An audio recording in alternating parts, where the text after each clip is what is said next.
You're listening to Errol Parker and Clancy Overall, editors of the Batuta Advocate, on Desert Rock FM. Hello and welcome back to the Batuta Advocate radio show. My name is Errol Parker, and on today's show we are having a very special guest, but we didn't have him in the studio because he was in Sydney. Clancy recorded this in the ensuite of his bathroom, which is why he sounds like he recorded his end of the interview in a fucking bathroom.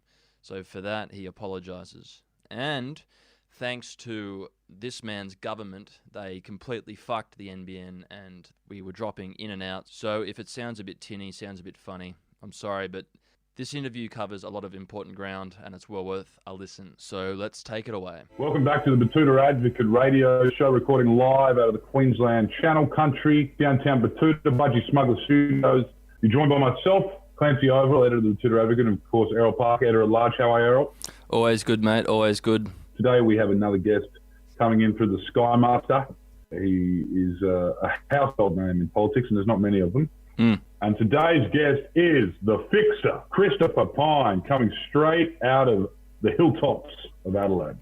How are you, sir? Clancy, thank you very much for having me on the show. And Errol, it's nice to see you too. Which part of Queensland are you in, Errol, if you're in East Queensland? Nice to see you again. I am in the Sanctuary Cove area of the Gold Coast at the moment. Oh, with Clive so Palmer. You've just dragged me off the pines, actually.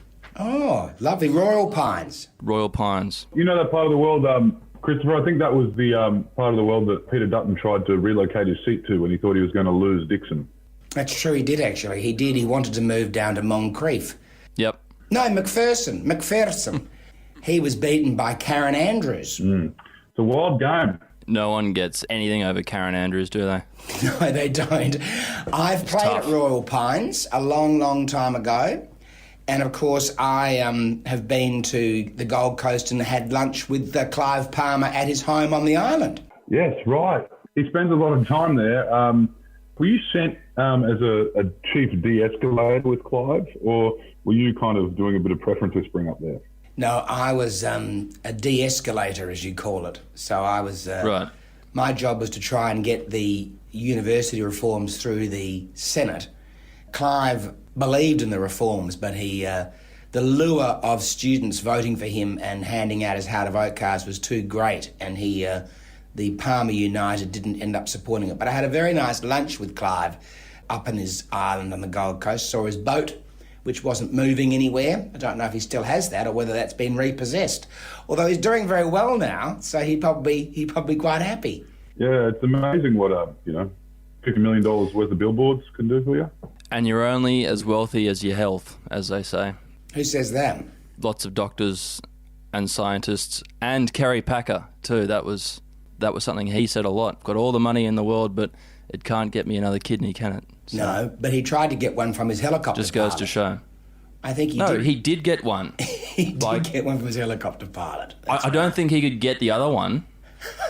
He could have tried, but it would have depended, I suppose. But No. he also said that when he died on the polo field, there was nothing there. Yep, I believe him too. Oh, yeah. He died twice, didn't he? So just on that, in terms of places where there's nothing, could you take us back to the start? I mean, I know you said on your last speech in Parliament you didn't have a log cabin story that a lot of other people in that chamber have. What was Adelaide like in the 70s and early 80s when you were a young man walking the streets of the Torrens Republic? Well, I finished Year 12 in 1984, so my era in terms of music and theatre was the 1980s, and so it was sort of funny hair but not like afros. It was kind of a bit more modern. Yep. It was a bit more Duran, which will be very familiar to your listeners. Absolutely. And it was great. Adelaide was a great place. It was a very busy place and still is, and it's a great place to grow up, especially as a young person. It's always lots of fun. We'd just come out of the Dunstan era, which ended badly, if you might remember, and in the 80s we had a short-lived Liberal government and then a long Labor government. So I was very active in student politics and the Liberal Party and the Liberal Club, and generally sort of layering about, as all young people should. Can you tell us a little bit about youth politics? I mean, we'll continue with the story of the insider shortly, but tell us a little bit about youth politics, because I can't imagine in the dying days of the Turnbull government, you would have been a big fan of some of those kind of loudmouth North Shore young liberals who were quite factional. And, I even recall them laughing at Turnbull on stage when he said there is no factions in the Liberal Party. Do you feel the modern pathway for a politician is creating a bit too much confidence in these youngsters?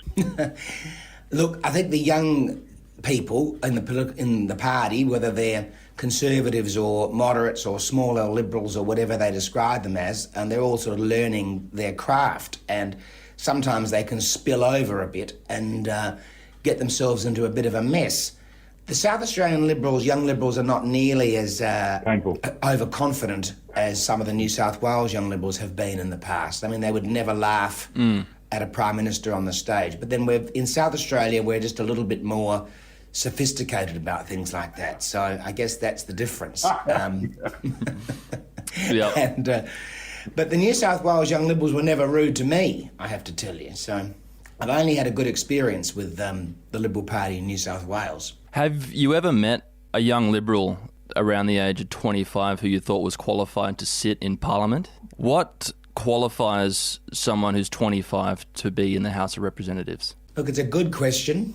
I was asked many years ago about what was my one regret about politics. I said it was going in when I was 25 because looking back, I realised that I thought I knew a great deal. I learned a lot over the next 10 years, and I think John Howard decided that it was quite crazy, the idea of putting a 25-year-old close to the front bench. So I was in the outer reaches of the party room for a long time. But then, 10 years later, I got my break, and the rest was history, as they say. But it was far too young to go into politics. If I had my time again, I would have waited. But I didn't really want to go into politics when I was 25. The problem was that my predecessor, Ian Wilson, Ian Benithan Cameron Wilson, he was challenged by another fellow. And I thought if Jim Durden wins, then I'm going to be stuck for 20 years not being able to go into Sturt. So I had to throw my hat into the ring, and as you do in Queensland,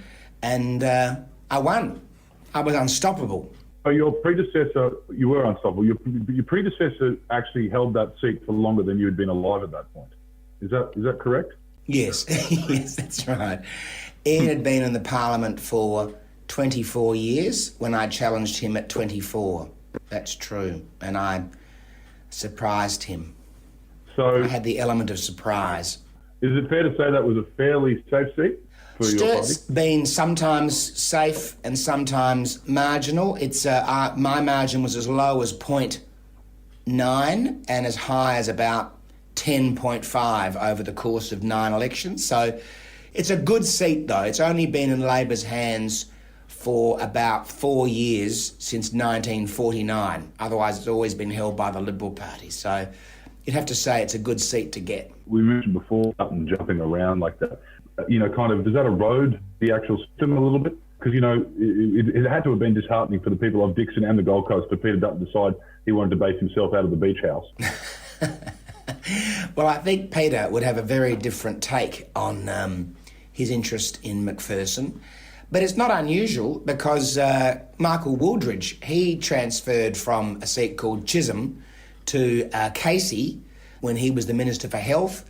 I could see why Peter Dutton would think that it was worthwhile being in a very safe seat like McPherson. But it's got to be said, he's done a magnificent job at winning and beating Cheryl Curnow back in the day and now holding that seat. He's turned it into a Dutton stronghold. A mortgage belt. So can we just go back to your early days in Parliament just for a second? I've got here that you said something quite questionable to John Howard at that time, which kind of led you to being frozen out a little bit. Do you go over that in the book? Well, no, because I dealt with that in the first book, A Letter to My Children, published by Melbourne University Press, which is still available for sale, and I'm expecting an increase in sales because of this current book. So I actually went through that in the first book, and I thought it would be not very imaginative to do it again in the second book. So I have alluded to it in the Insider, Right. but I haven't gone through the entire detail. I suppose that now you don't have a career to maintain in Parliament House, so I thought now you might be a bit more liberal with it. Well, I'm quite honest about it. You know, after the 1993 election, Howard ran for leader against John Hewson, and he came to see me and sat on my couch in the Parliament House office and said that he would, seeking my support to support him for leader. And I said to him that he was yesterday's man and we were never going to go back to him, which proved catastrophically wrong.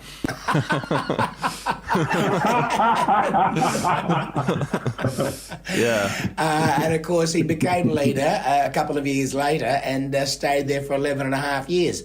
But out of the goodness of his heart, he did let me have a nice long apprenticeship on the backbench and then appointed me as a parliamentary secretary in 2003. And then I was on the front bench for the next 16 years. So I think he thought that was rather brash or audacious of me to say that. And of course it was.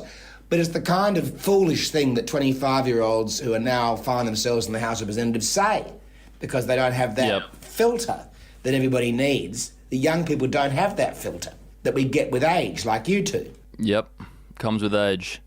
So can you tell us, over the weekend we saw, the first real test of Scott Morrison and Anthony Albanese's leaderships. Do you think there's anything to take out of what happened in Eden Monaro over the weekend?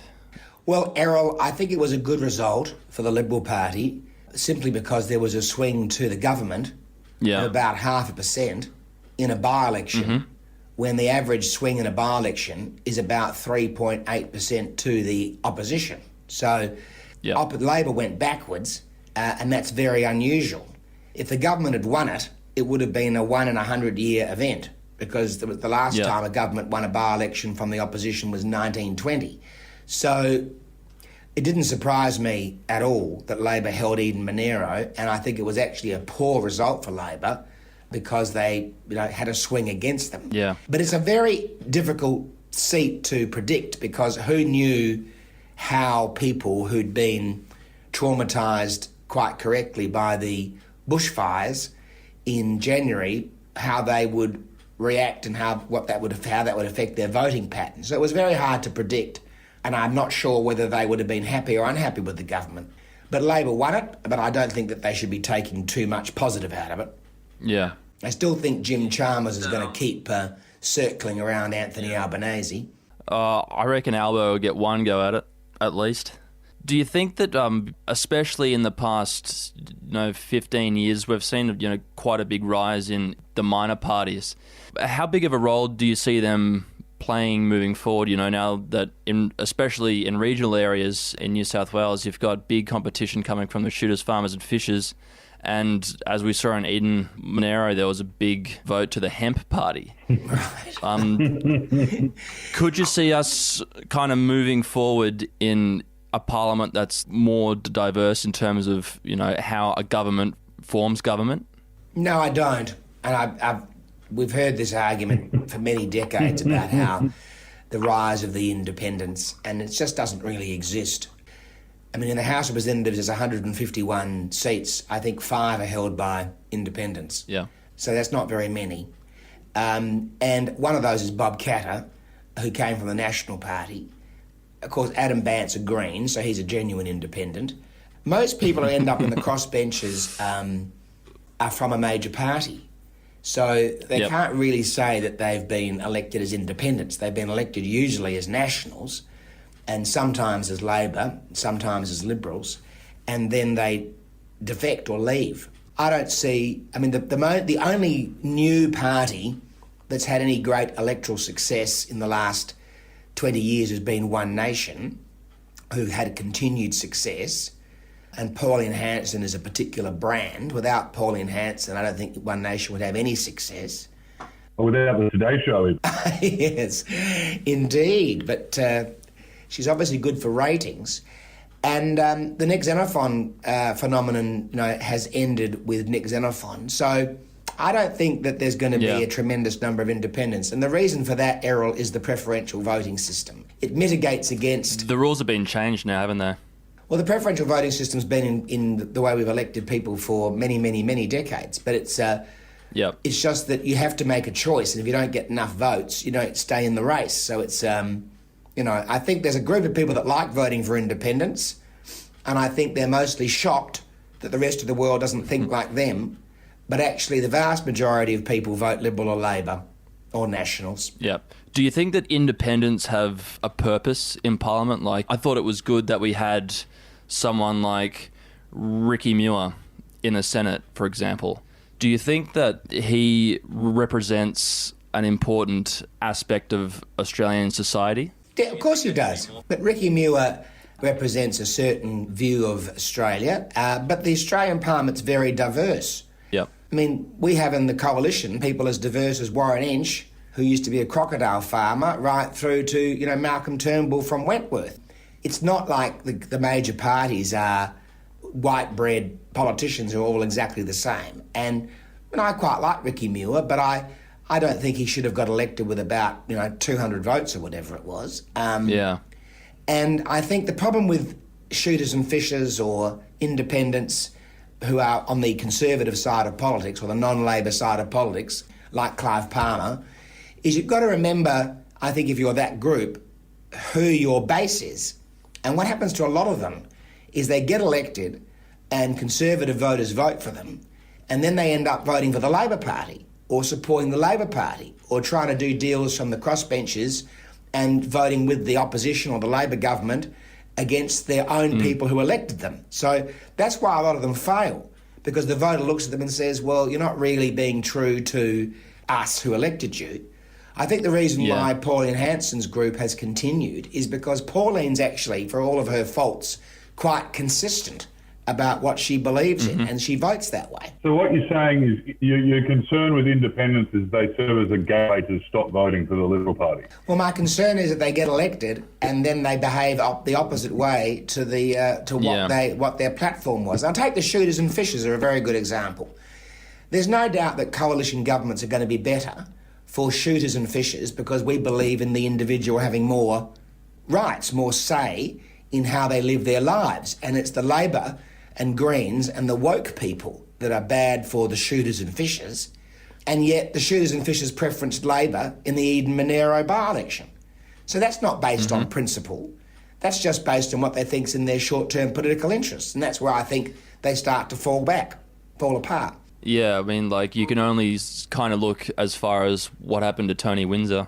Exactly. Well, Tony Windsor's a classic example. Yeah. In fact, of course, I was there in 2010 when Tony Windsor and Robert Oakeshott, put a Labor government into power. And in my book, The Insider, I point out that I think Labor's vote was 8% in Tony Windsor's electorate and about sort of 11% in Robert Oakeshott's electorate. And quite rightly, the voters in those two seats were aghast that their member was putting in a Labor government. And that's a classic. Yep. Neither of them ran again. As I say in the book, they didn't face the jury of the public at the next elections.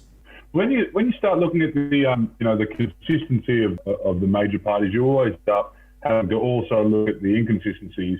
And you speak about short-term goals. All it takes is for a drunk old National or LNP MP to kind of play up a little bit or develop a rampant alcohol addiction, and then the entire government is kind of beholden to their midlife crisis. Did you find that a bit troubling when you Craig Kellys and your Barnaby Joyces, who are completely unhinged? Certainly during the time of the spill, Barnaby, at the time when Barnaby lost his seat to the High Court, he had a few other secrets that were ready to blow. And I guess all these people were instrumental in the downfall of your Messiah, or I guess your chosen Prime Minister at the time. Yes, well, I do remember when, and I recount in the book that Malcolm asked me to come and see him one day, and he said he'd just had the most extraordinary news from Barnaby Joyce. And I said, and I thought, oh God, because there's been rumours swirling around the house about Barnaby, and as it turned out, they were true, which he's admitted to, of course, so that's not telling any secrets out of school. And he said, and I alluded to that story, and he said, no, it's worse, he's a New Zealander. That's when we found out that he lost his citizenship. But there's always, there's always people in the parliament, without, putting Barnaby Joyce in that league, or anybody else for that matter that you named, who can be a bit unpredictable, I suppose, is the best way to describe it. And when you've only got a one-seat majority or less, as Labor did, one member can cause a tremendous trouble. So when in 2010-13 we had Craig Thompson caused a bit of problems for the Labor Party, and Peter Slipper, he took the speakership from Harry Jenkins and denied us a vote on the floor of the House. So, it makes politics very exciting, though, Clancy. That's the thing. And when you're the leader of the House or the managed opposition business, it's very exciting. In your life after politics, what are you looking forward to? We always hear the cliches, I'm quitting to spend more time with my family. I didn't say that when I left. No, but because I think that's a bit trite. Like, if I was in Parliament for 26 years and I'm married with 4 children, aged 12 to 20, if I had wanted to spend more time with my family as the reason for leaving, it took me a long time to work that out, right? So all of my children were born after I was elected, and it's absolutely fantastic being home and being able to spend more time with them. But I think that's a bit of a tired old cliche, I'm retiring to spend more time with my family, because if you really felt that way, why did you go into politics in the first place? Obviously, if you go into Canberra politics, you're going to be away half the year. So it's a real sacrifice, and it's a sacrifice that they make. So you've got to be upfront and honest about that. No, I left very simply because I thought 26 years was a good run, and I thought it'd be nice to leave of my own choice, as opposed to some terrible scandal. And most politicians never get to leave of their own volition. They get dragged kicking and screaming from politics. And I thought at 51, if I'm going to do something else, I really need to get on and do it now. Because if I wait till I'm sort of 60 or something, then I won't be able to go. And I look a bit unimaginative to have been in politics for 40 years. So that's why I left. And I'm loving post-political life. I love being on boards and doing work and having clients and taking an interest in the things around me in a way that I never had time to do before. I mean, I'm watching MasterChef, for example, and I didn't realise there'd been 14 other series. So I'm completely gripped by MasterChef because, to me, it's all new. And I laugh at ads on the television that have been on for years. And Carolyn and the children say, "What's so funny?" And I said, "This ad's really funny." And they said, "This ad's been on for years, Dad." Because I've, of course, missed all that. So there's lots of fun things about not being in politics. We've seen in your post-political life you've moved into defence again, and we've just seen a re-announcement of an old policy to spend about $270 billion on defence. The money's being spent on defence, though, isn't it?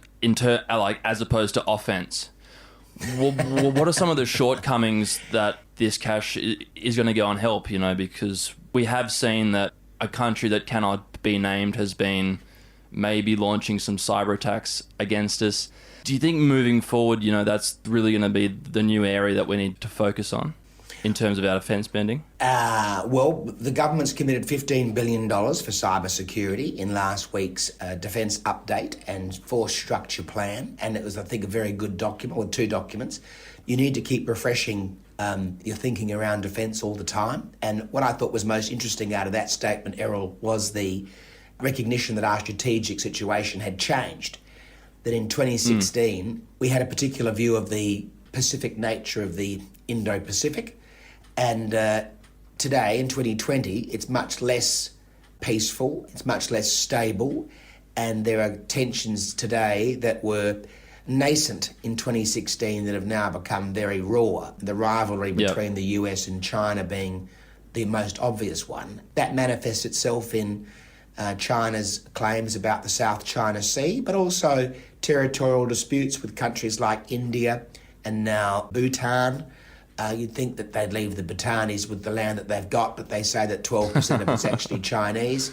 The announcement they made last week has a number of new pieces of platforms and equipment, but recommits us to that very large spending that we started in 2016 which was 200 billion over 10, and this is 270 over 10, which is the continuation of that policy, and I think it's very welcome. Cyber and space situational awareness, all of these capabilities, it's great to see us investing in them, but what's really great is that they're investing in the Australian industry capabilities in those areas, which means that the huge defence heft, that spend, will also benefit the economy, jobs, science, technology, engineering and maths jobs, and manufacturing industry, which is one of the things that I tried to do when I was the minister for 3 years. Yep. Just quickly on another area of defence and offence, one grab that really jumped out of Malcolm Turnbull's book was about Kevin Rudd and his ambitions to be the Prime Minister of the world at the United Nations. He said to Malcolm, he said, "You little rat piece of shit, you piece of shit. I'm going to get you. I'm going to come down to Australia and campaign against you in every part of the country." Is there a grab from your book that's equally as predictable but also inherently shocking? Well, you'll have to buy the Insider, Errol, and then you'll be able to read it. I have it open in front of me. Oh, good. Well, I'm glad. Well, I haven't revealed any private conversations about matters such as those between Malcolm and Kevin. Malcolm's is a different book. Mine is a memoir that tries to explain to the Australian public how politics in Canberra works, particularly in those 12 years between 2007 and 2019, which were particularly crazy years and very tumultuous. So I haven't got a colourful sentence or conversation like that leaps out of the page. I don't think Kevin campaigning against Malcolm Turnbull would have made a tremendous difference, actually. No, probably not against you either, but your book has obviously got much more of, there's an air of South Australian decorum in your book. And in terms of Malcolm's, it was very private schoolgirl, he said, she said this. Is that how things usually played out in the party room? Were you always the stoic, polite, Alexander Downer type? Or, were you the brash John Howard type, I guess? Well, I know that you've included me in your book as one of the good things about Adelaide and my particular Adelaide accent, so I know where you're going with these questions. I'm completely on top of it. You sound like everyone in Inaminka does, just they're very rounded vowels. They do. They love their rounded vowels in Queensland. In Inaminka. In Inaminka, indeed. Well, you see, I say Adelaide properly as well, which people struggle with. How about Oodnadatta? Oodnadatta, yeah. Oodnadatta is one of our lovely towns in the north. Yep. It is lovely. Yes. I've been up there. I don't think I've been to Oodnadatta. I have been to the Ananu, Pitjantjatjara, Yankunytjatjara lands, which is hard to say. APY lands. All right. Got to give you credit for nailing that one. Thank you. Look, I think there's no doubt that the convict states are quite different to the free settler states. Of which there happens to only be one, now that I think about it, free settler state. So we do have our own eccentricities here in Adelaide. One of them, giving women the vote in 1894 and allowing them to stand for Parliament. I mean, you certainly wouldn't give that back. We were very much at the forefront of a lot of social change in South Australia, which we're very proud of. We got rid of the death penalty before everybody else did too. Nope, you just cram them into barrels in South Australia. I don't think that's a routine action on the part of South Australians. No, probably not. Good stuff. This is great for Monday evening. Now, Mr. Pyne, can you tell us a little bit about your heritage? Because, we mentioned the free settler thing here, and obviously it is clear that the Irish convict, the Irish Catholic and the convict Australian tend to really grasp onto this sense of, particularly white male victimhood. But there's, as you said, it's a bit different down there in the Free State. What do you think that is? I mean, aside from the ancestry, what was kind of bred into you. I'm sure it appears in the book Insider, available now. What was kind of, where did your kind of moral compass come from? Was it the church? I think you'll find, Clancy, that the reason why Adelaide's called the city of churches is not because we were particularly religious. It's because there were lots and lots of different religions. And they all had their own church, like the Quakers and the Catholics and the Anglicans and everybody else. They all had lots of sects. As a consequence, because we were a free state, there was no state religion. A lot of Germans and others moved to South Australia because it was free, and they couldn't be told what to do, and they might have even been persecuted in their own countries. And that's made South Australians very tolerant of difference and diversity. So I think it's fair to say that the average Conservative in South Australia is not nearly as conservative as the average Conservative in Queensland and New South Wales, for example. But that doesn't mean they don't vote Liberal. That's a fair observation. I think it's a fair observation. Apart from Bernardi. Yeah, he doesn't make it into the book, I'm afraid, so he won't be in it. He's not in the Insider. Can you walk away from your career being comfortable to say who you did not get along with and who made life hard for you in your own team? No. Well, not in this book, I don't push anybody under the bus because I just don't see anything good about that. I don't. Yeah. That's not been my milieu. I think I played the game as hard as anybody in Canberra, as you have to if you want to survive, but I didn't personalise anything. I think that's probably why I survived, actually, because I separated the personal from the political, which is why I'm friends with people like Anthony Albanese and Richard Marles and Tanya Plibersek, despite the fact that they obviously don't want them to get elected. So I don't really take anybody apart in this book unpleasantly. I don't see much point in doing that. Well, there were people, the only allusion in the book about that is really to the people who tried to keep me from getting promoted for a long time, like Alexander Downer, Nick Minchin and John Howard, who obviously didn't give me a bit of a big start. But the book, as Amanda Vanstone says in the foreword of The Insider, the book and my career answers those people who said that I wasn't going to amount to anything, because that didn't happen. You make an interesting point, in that speech that Errol mentioned earlier, where you said, you didn't have the log cabin upbringing, and you also didn't go and try and mythologise your upbringing like a lot of politicians do, whether or not they'd be talking about, working class Bronte, or they'll be talking about the Weatherboard 9 of New England. Yeah, the Weatherboard boarding school. Yeah, the Weatherboard 9 of Riverview. You're pretty honest about all that. And you still managed to, in the eyes of your own electorate, we would have to say after such a long career, you were able to read the electorate correctly. Where do you think, in this detachment from the electorate to the political class and vice versa, where do you think that's being bred? I mean, it's obviously very clearly happening around the world, but it is happening in Australia as well. Do you think that's coming from the media, or do you think there is a political class developing that might not be able to tell you what a kilo of chops costs in Parramatta, supermarket?